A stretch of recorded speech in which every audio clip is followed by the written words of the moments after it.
जय हिंद दोस्तों, स्वागत है आपका हमारे YouTube चैनल CGPSC मितान में। आज हम इस वीडियो में लेकर के आए हैं छत्तीसगढ़ के कुछ बहुत ही महत्वपूर्ण प्रश्न। ये सभी प्रश्न आपके आगामी एग्जाम की दृष्टि से बहुत ही महत्वपूर्ण है, तो वीडियो को लास्ट तक जरूर देखिएगा। ठीक है, चलिए शुरू करते हैं। देखिए दोस्तों, वीडियो आपको अच्छा लगेगा तो वीडियो को लाइक कर दीजिएगा और चैनल पर अगर नए हैं तो चैनल को सब्सक्राइब कर दीजिएगा। चलिए, पहला सवाल क्या है? छत्तीसगढ़ के इतिहास में निम्नलिखित घटनाओं पर विचार कीजिए। देखिए, इस प्रकार के कूट वाले प्रश्न जो है ना, अभी बहुत सारे देखने को मिल रहे हैं। ठीक है, तो इसी प्रकार के प्रश्नों को देखना ज्यादा सही रहेगा। अभी जो छात्रावास अधीक्षक का पेपर हुआ, उसमें ऐसे कूट वाले प्रश्नों की संख्या जो है काफी ज्यादा थी। तो कोशिश करेंगे हम ज्यादा से ज्यादा क्वेश्चन कूट वाले लाने की। ठीक है, और कूट वाला जो नहीं होगा उसको भी हम ज्यादा से ज्यादा एक्सप्लेन करने की कोशिश करेंगे। चलिए, पहला क्या दिया है प्रश्न, एक बार और देख लीजिए। छत्तीसगढ़ के इतिहास में निम्नलिखित घटनाओं पर विचार कीजिए। यहाँ पर कुछ घटनाएं दी हुई हैं, उनको क्रम से हमको जमाना है। ठीक है, तो पहले क्या दिया हुआ है? सबसे पहले दिया हल्बा विद्रोह। तो दोस्तों, ये हल्बा विद्रोह कब हुआ था? हल्बा विद्रोह हुआ था 1774 में। ठीक है, हल्बा विद्रोह जो है 1774 में हुआ था। दूसरा क्या दिया है? शहीद वीर नारायण सिंह को फांसी। तो वीर नारायण सिंह को फांसी कब हुआ था? ये हुआ था 10 दिसंबर 1857 को। ठीक है दोस्तों, वीर नारायण सिंह को फांसी दिया गया था 10 दिसंबर 1857 को। और मुरिया विद्रोह कब हुआ था? ये हुआ था 1876 में। ठीक है, देखिए यहाँ पे आपको कंफ्यूज नहीं होना है। यहाँ पे मुरिया दिया हुआ है। ठीक है, एक होता है मेरिया विद्रोह, उसको भी हम बता देते हैं। दोनों अलग अलग है, दोनों को आपको मिलाना नहीं है। ठीक है, एक मुरिया विद्रोह है और दूसरा होता है एक मेरिया विद्रोह। ठीक है दोस्तों, तो ये मेरिया विद्रोह कब हुआ था? ये हुआ था 1874 में। और मुरिया विद्रोह कब हुआ था? 1876 में। तो दोनों अलग अलग हैं, इनको आपको याद रखना है। ठीक है, अब देख लीजिए नेक्स्ट क्या दिया है? रतनपुर की स्थापना।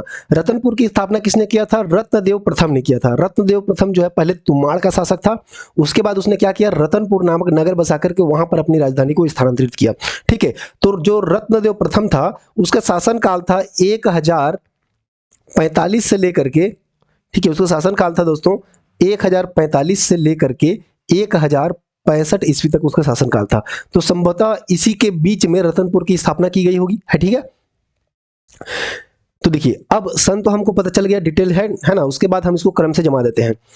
सबसे पहले क्या आ जाएगा? सबसे पहले आ जाएगा दोस्तों रतनपुर की स्थापना, क्योंकि ये सबसे पहले स्थापना हुआ था 1045 के आसपास में। ठीक है, तो सबसे पहले नंबर पे क्या आ जाएगा? 4। ठीक है, उसके बाद आप देख लीजिए 1774, तो हल्बा विद्रोह आ जाएगा यानी कि 1। उसके बाद फिर आ जाएगा 1857 यानी कि दूसरा नंबर। फिर उसके बाद आ जाएगा मुरिया विद्रोह यानी कि 1876, ये आ जाएगा तीसरा नंबर पे। ठीक है, तो ये हो जाएगा कहाँ पे? देख लीजिए 4123 कहाँ पर है? तो ये है ऑप्शन नंबर ए में 4123। ठीक है, ऑप्शन नंबर ए इसका सही जवाब हो जाएगा। अगला सवाल देख लीजिए, निम्न में असत्य कथन की पहचान कीजिए। अब 4 कथन दी हुई है, इनमें से असत्य कौन सा है ये आपको बताना है। ठीक है, पहला क्या दिया है? सिहावा पर्वत धमतरी जिले में स्थित है। तो ये तो बिल्कुल सही है। ठीक है, सिहावा पर्वत जो धमतरी जिले में स्थित है। दूसरा क्या दिया है? सिहावा पर्वत का प्राचीन नाम सुक्तिमती पर्वत है। तो ये भी सही है। ठीक है, ऑप्शन बी भी सही हो जाएगा। तीसरा क्या है? सिहावा पर्वत से महानदी का उद्गम होता है। ये भी सही है, सिहावा पर्वत से ही महानदी का उद्गम होता है।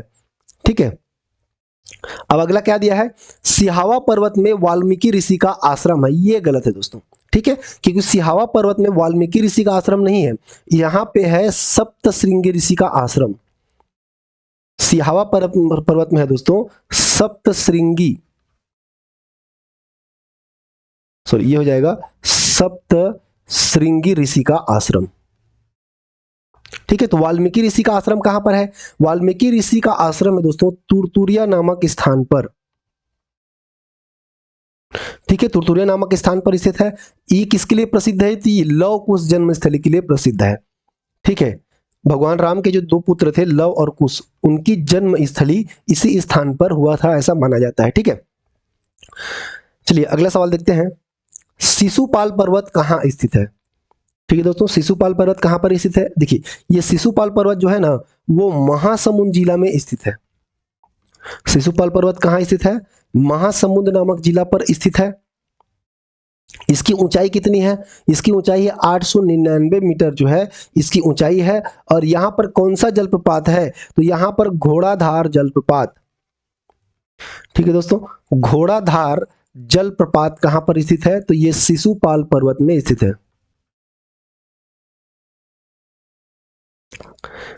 ठीक ठीक है, तो इसका सही जवाब क्या हो जाएगा, देखिए पहले वाले का हम टिक नहीं लगाए थे, इसका सही जवाब हो जाएगा ऑप्शन नंबर डी, और इस वाले का सही जवाब हो जाएगा दोस्तों ऑप्शन नंबर सी, महासमुंद।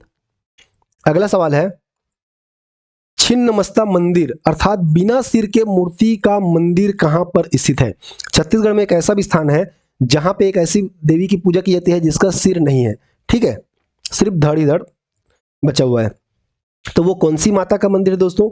वो है विश्वेश्वरी माता का मंदिर। ठीक है, आप क्रम से देखते जाइए, हम बताते जाते हैं।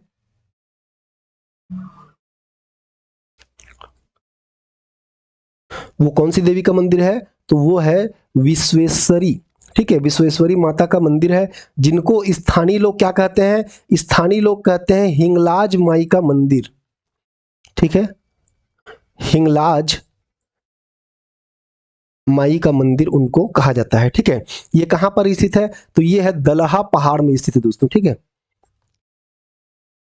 दलहा पहाड़ में ये स्थित है, और ये दलहा पहाड़ जो है वो कहाँ स्थित है? ये अकलतरा नामक स्थान पर स्थित है। देखिए, ये तो एक टू द पॉइंट वाला क्वेश्चन है, लेकिन इसके जितने भी पॉइंट बनते हैं ना, सबको आपको जानना जरूरी है, क्योंकि आजकल कूट वाले प्रश्न पूछ रहे हैं, तो इनके बीच से कौन सा आपको ऑप्शन बना के दे दे नहीं कहा जा सकता। ठीक है, इसलिए पूरा डिटेल को आप जान लीजिए। दलहा पहाड़ अकलतरा नामक स्थान पर स्थित है, जो कि जांजगीर चांपा जिले में आता है। ठीक है, कौन से जिले में है? ये जांजगीर चांपा जिले के अंतर्गत आता है। अब इसको क्या कहा जाता है दोस्तों? ये जो हिंगलाज माता का मंदिर है या फिर विश्वेश्वरी माता का मंदिर है, इस यहाँ ये कहां पर स्थित है? दलहा पहाड़ में। और दलहा पहाड़ को क्या कहा जाता है? इसको कहा जाता है सिंदूरगिरी पर्वत। ठीक है, सिंदूरगिरी पर्वत इसको कहा जाता है। अब इसको सिंदूरगिरी पर्वत क्यों कहा जाता है? देखिए, ऐसा माना जाता है कि यहां पर सती माता का सिंदूर गिरा था इसी पर्वत पे, इसीलिए इसको सिंदूरगिरी पर्वत कहा जाता है। अब इसके बारे में पूछता है कि दलहा पहाड़ की ऊंचाई कितनी है? तो दलहा पहाड़ की ऊंचाई जो है दोस्तों वो 760 मीटर है। दलहा पहाड़ की ऊंचाई भी पूछता है 760 मीटर। यहां पर कौन सा मंदिर है? तो एक तो विश्वेश्वरी माता का मंदिर हो गया, जिसको स्थानीय लोग हिंगलाज माई के नाम से जानते हैं। दूसरा क्या हो गया? नागेश्वर शिव मंदिर स्थित है। ठीक है दोस्तों, क्या स्थित है? नागेश्वर शिव मंदिर यहां पर स्थित है। ठीक है, यहां पर प्रतिवर्ष नाग पंचमी के समय में मेले का आयोजन होता है। ठीक है, यहां पर प्रतिवर्ष क्या होता है? नाग पंचमी के दिन मेले का आयोजन होता है। ठीक है, यहां पर जो स्थानीय लोग होते हैं मेला में जाते हैं और सर्प को दूध पिलाने की परंपरा यहां पर है दोस्तों। ठीक है, तो इतने सारे पॉइंट जो है आपको याद रखना है छिन्नमस्ता मंदिर के बारे में। अगला सवाल है, मोंगरा बैराज किस नदी पर स्थित है? ठीक है, तो चलिए बताते हैं कि मोंगरा बैराज कौन से नदी पर स्थित है। पहला दिया है महानदी। ठीक है, तो महानदी पे कौन कौन से बैराज बने हुए हैं इसको भी आप जान लीजिए। महानदी पर एक प्रमुख बैराज है दोस्तों कलमा बैराज। ठीक है, महानदी पर एक है कलमा बैराज। दूसरा है दोस्तों मिरौनी बैराज। ठीक है, तीसरा कौन से है? यह साराडीह बैराज। और भी बहुत सारे बैराज इसमें बने हुए हैं दोस्तों। ठीक है, पर ये तीन को आप याद रखिएगा, क्योंकि नए नए हैं और इनको पूछे जाने की संभावना अधिक रहती है। अगला दिया है शिवनाथ नदी। तो शिवनाथ नदी में कौन सी बैराज है? एक तो है मोंगरा बैराज। शिवनाथ नदी में जो है वो मोंगरा बैराज स्थित है। ठीक है, और शिवनाथ नदी के बारे में एक और तथ्य आप जान लीजिए कि ये महानदी की सबसे बड़ी सहायक नदी है। ये भी प्रश्न में पूछता है कि महानदी की सबसे बड़ी सहायक नदी कौन सी है? तो ये है शिवनाथ नदी। ठीक है, और आप जानते हैं कि छत्तीसगढ़ में बहने वाली सबसे बड़ी नदी शिवनाथ नदी है। ठीक है, महानदी तो सबसे लंबी नदी है, लेकिन वो छत्तीसगढ़ में जो बहने वाली नदी की अगर हम बात करें तो शिवनाथ नदी छत्तीसगढ़ में सर्वाधिक बहती है। ठीक है, 290 किलोमीटर के आसपास। अगला दिया है केलो नदी। केलो नदी पर एक जल परियोजना संचालित है दोस्तों। कौन सी? दिलीप सिंह जुदेव परियोजना। स्वर्गीय दिलीप सिंह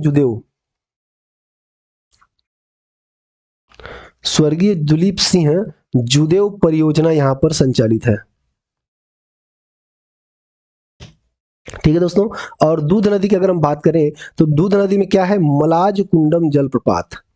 दूध नदी पर स्थित है दोस्तों मलाज कुंडम जलप्रपात। तो खाली आपको क्वेश्चन नहीं देखना है, उसके बारे में जो एक्स्ट्रा पॉइंट बता रहे हैं ना, उन पर भी विशेष ध्यान देना है दोस्तों, ठीक है। क्योंकि आजकल कूट वाले प्रश्न पूछे जा रहे हैं, और जब तक आप किसी क्वेश्चन की पूरा डिटेल को नहीं जानेंगे तब तक क्वेश्चन कैसे बनेगा बताइए, है ना। वही हाल अभी छात्रावास अधीक्षक में जो बच्चे पेपर दिलाए हैं उनका हुआ है। तो वीडियो को बड़ा डिटेल से देखिएगा, ठीक है। उम्मीद है आपको वीडियो अच्छा लग रहा होगा। वीडियो अच्छा लग रहा होगा तो वीडियो को लाइक कर दीजिएगा, और चैनल पर नए हैं तो चैनल को सब्सक्राइब जरूर कर दीजिएगा, ठीक है। चलिए अगला सवाल है, कोटपाड़ की संधि कब हुई थी। यहाँ पे सन पूछ रहा है कि कोटपाड़ की संधि जो है वो कब हुई थी। तो सबसे पहले देखते हैं कोटपाड़ की संधि किसके किसके किसके मध्य में हुई थी। एक शासक थे दोस्तों अजमेर सिंह। अजमेर सिंह कौन से शासक थे, तो ये काकतीय वंश के शासक थे, ठीक है। अजमेर सिंह जो है वो काकतीय वंश के शासक थे। इनका शासनकाल कब से कब तक था, तो ये 1774 से लेकर के 1777 के बीच में इनका शासनकाल रहा है, ठीक है। इनके एक भाई थे, उनके भाई का नाम क्या था, दरिया देव, ठीक है। अजमेर सिंह के भाई थे, कौन थे, दरिया देव। दरिया देव कौन थे, अजमेर सिंह के भाई, ठीक है। इन दोनों के बीच में क्या होता है, उत्तराधिकार का युद्ध होता है। उत्तराधिकार का युद्ध करने का मतलब क्या, वो भाई भाई में होता है ना कि ये जमीन मेरा है वो जमीन मेरा है। आजकल ऐसे होता है, पहले जब राजा महाराजा थे तो उस टाइम क्या होता था, ये सिंहासन का उत्तराधिकार मेरे को मिलना चाहिए, अर्थात राजा मैं बनूंगा, इस प्रकार से युद्ध होता था, ठीक है। तो लेकिन पहले कौन बन गए, अजमेर सिंह जो राजा बन गए, ये चीज जो है दरिया देव को पसंद नहीं आया। तो उन्होंने क्या किया, उससे उत्तराधिकार का युद्ध कर लिया। अब अपने भाई से अकेले तो लड़ नहीं सकते थे, क्योंकि अजमेर सिंह जो थे वो राजा थे, ठीक है, एक रियासत के राजा थे। तो उन्होंने किसका किसका समर्थन प्राप्त किया, दरियादेव ने षड्यंत्र रचा अपने भाई के विरुद्ध। किसको किसको मिलाया, जयपुर के शासक विक्रमदेव, ठीक है, जयपुर के शासक विक्रमदेव को उन्होंने अपने साथ मिला लिया, प्लस कंपनी का जो अधिकारी था, ब्रिटिश कंपनी का अधिकारी जिसका नाम क्या था, जॉनसन। ब्रिटिश कंपनी का अधिकारी कौन था, जॉनसन, उसको भी अपने साथ मिला लिया, प्लस एक मराठा टिकड़ी को भी मिला लिया, ठीक है।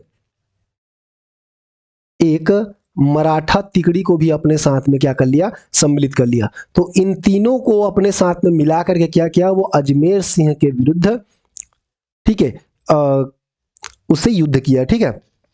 अब इसमें क्या कहा जाता है, एक विद्रोह आप जानते हैं, हलवा विद्रोह, जिसमें क्या हुआ था, अजमेर सिंह शासक भी था और अजमेर सिंह जो है उसका विद्रोह करता या नेतृत्व करता भी था, ठीक है। तो ये इसी काल से संबंधित है, ठीक है। तो ये तीनों मिलकर के क्या करते हैं कि अजमेर सिंह को परास्त कर देते हैं, और इनसे तो इन्होंने संधि कर लिया था, ठीक है। और इसी संधि को क्या कहा जाता है, इस संधि को कहा जाता है कोटपाड़ की संधि, ठीक है। दरियादेव जो है इन लोगों के साथ में संधि करता है, एक जयपुर के शासक विक्रमदेव और ब्रिटिश जो अधिकारी था जॉनसन और मराठा टिकड़ी, ठीक है, मराठों के साथ में जो संधि करता है उसी को क्या बोला जाता है, उसी को बोला जाता है कोटपाड़ की संधि, ठीक है।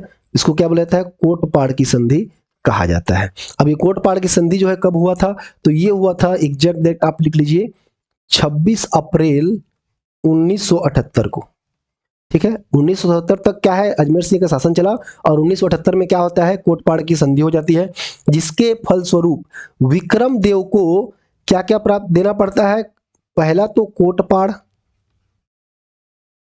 ठीक है, कोटपाड़ को दे देता है, और दूसरा क्या है, चुकचूड़ा, ठीक है, चुकचूड़ा को भी दे देता है। उसके बाद क्या, पोड़ागढ़, सॉरी पोड़ापाड़,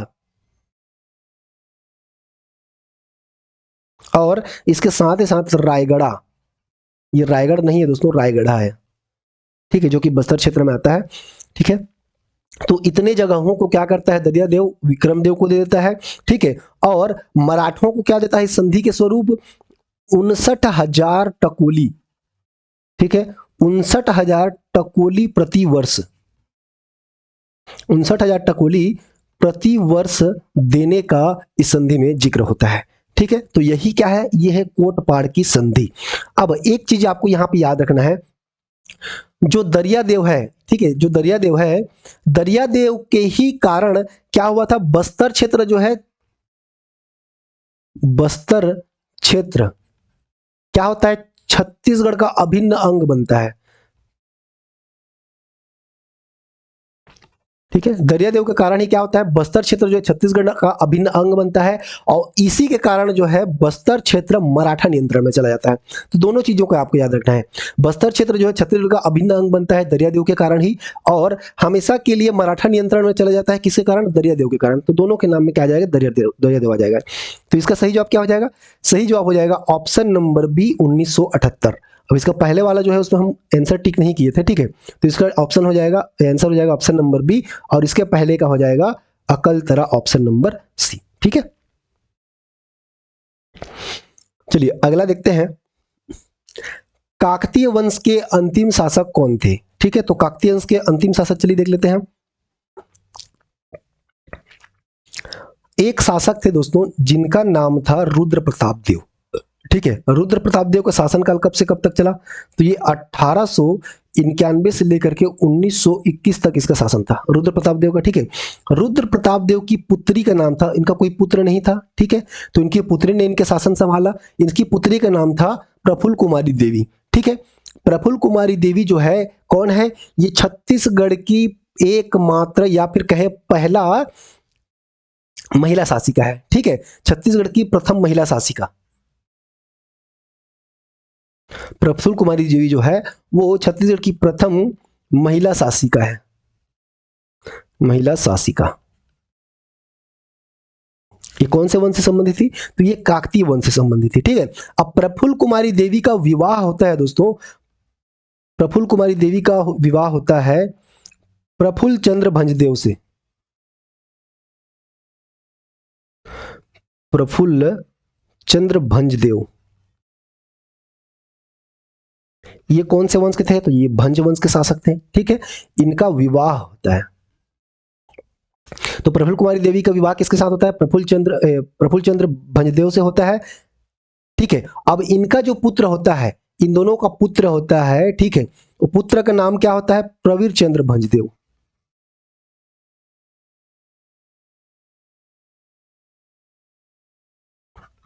ठीक है, प्रफुल्ल कुमारी देवी और प्रफुल्ल चंद्र भंजदेव का जो पुत्र होता है वो प्रवीर चंद्र भंजदेव होता है। ठीक है, तो इनके पिता जो है भंजवंशी शासक थे, तो प्रवीर चंद्र भंजदेव भी क्या होने चाहिए, ये भी भंजवंशी शासक होने चाहिए।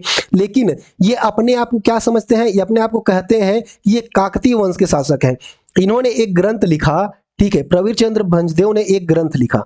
ठीक है, उनका ग्रंथ जिसका नाम क्या था, लोहांडीगुड़ा तरंगिणी। ग्रंथ का नाम क्या था, लोहांडीगुड़ा तरंगिणी। इसमें इन्होंने क्या किया है, अपने आप को काकतीय वंश का शासक बताया है। ठीक है, अब यहां पर एक और पॉइंट आप याद कर लीजिए कि प्रवीर चंद्र भंजदेव के नाम पर छत्तीसगढ़ शासन द्वारा एक पुरस्कार दिया जाता है। ठीक है, उस पुरस्कार जो है कौन से क्षेत्र में दिया जाता है, तो ये तीरंदाजी के क्षेत्र में।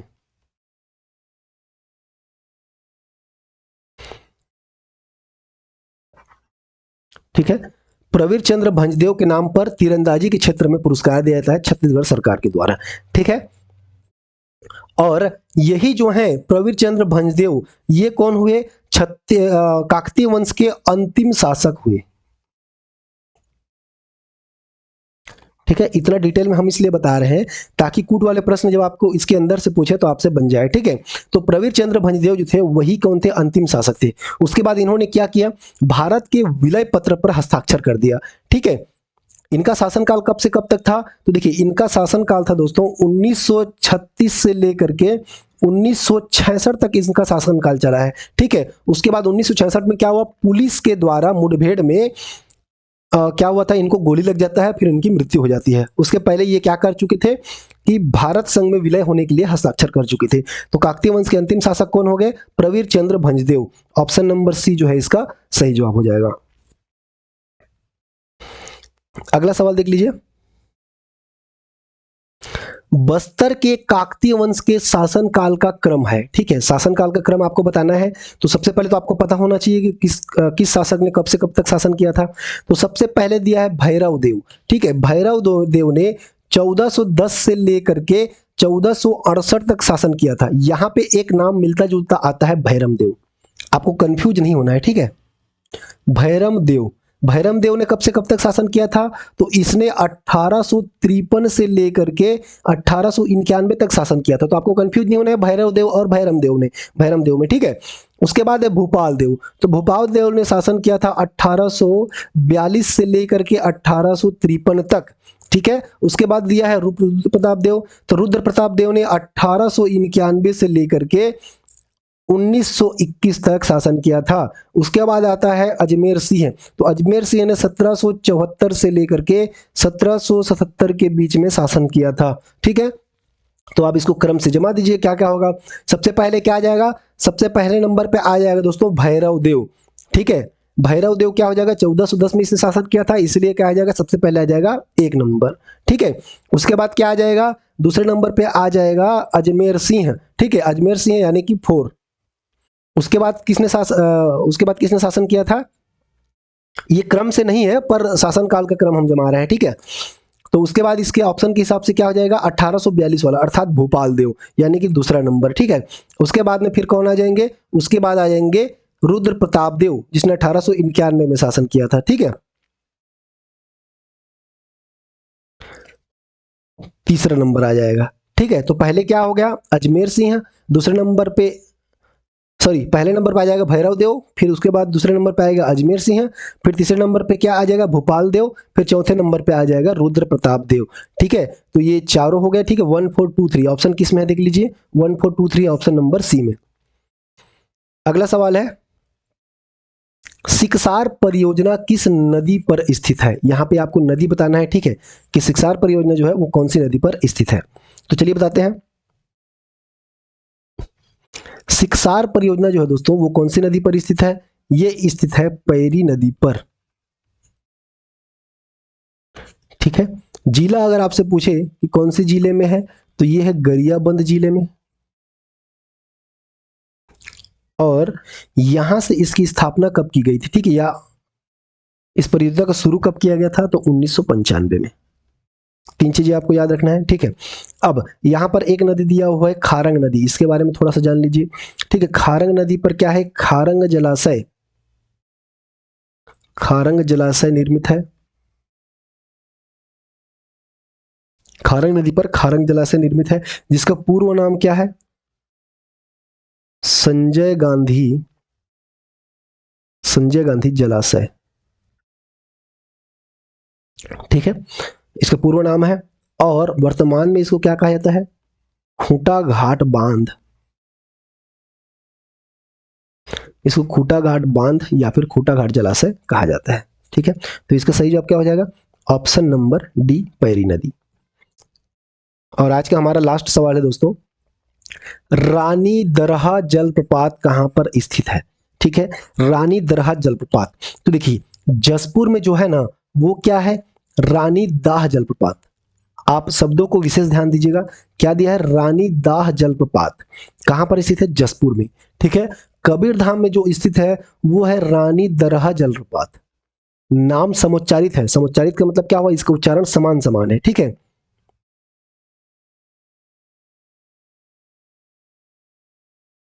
रानी दहरा जलप्रपात। और सुकमा में जो है दोस्तों उसको क्या कहा जाता है? रानी दरहा।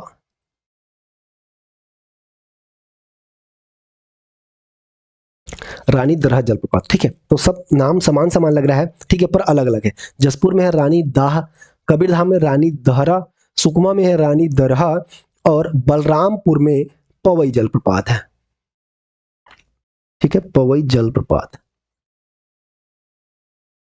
इसको आपको याद रखना है। अब एक और चीज याद रखते जाइए, बलरामपुर में जो पवई जलप्रपात है वो कौन सी नदी पर बना है? तो ये है चिनार नदी पर। चिनार या फिर चिनान नदी इसी को कहा जाता है, चिनार नदी पर बना हुआ है, ठीक है। रानी दरहा जलप्रपात जो है वो सबरी नदी पर बना हुआ है, ठीक है। रानी दहरा, ठीक है, रानी दहरा जलप्रपात जो है वो भोरम देव अभ्यारण्य क्षेत्र में स्थित है। भोरम देव अभ्यारण्य क्षेत्र में स्थित है, ठीक है। तो इसका सही जवाब क्या हो जाएगा? ऑप्शन नंबर सी, सुकमा, ठीक है दोस्तों, पूछा है रानी दरहा के बारे में, तो सुकमा इसका सही जवाब हो जाएगा। तो दोस्तों उम्मीद है आपको वीडियो अच्छा लगा होगा। वीडियो अच्छा लगा होगा तो वीडियो को लाइक जरूर कर दीजिएगा। आपके एक लाइक से हमें मोटिवेशन मिलता है और अच्छे अच्छे वीडियो बनाने का। ठीक है, और चैनल पर नए हैं तो चैनल को सब्सक्राइब जरूर कर दीजिएगा। ठीक है, सब्सक्राइब करने के बाद में जो बगल में बेल आइकन आता है उसको दबा करके आपको क्या करना है, ऑल पर सेट कर देना है। उससे क्या होगा कि आप हमारे आने वाले वीडियो जो है आपको उसका नोटिफिकेशन जल्दी जल्दी मिल जाएगा, सबसे पहले आप उस वीडियो को देख पाएंगे। ठीक है, मिलते हैं अगले वीडियो में, तब तक के लिए जय हिंद।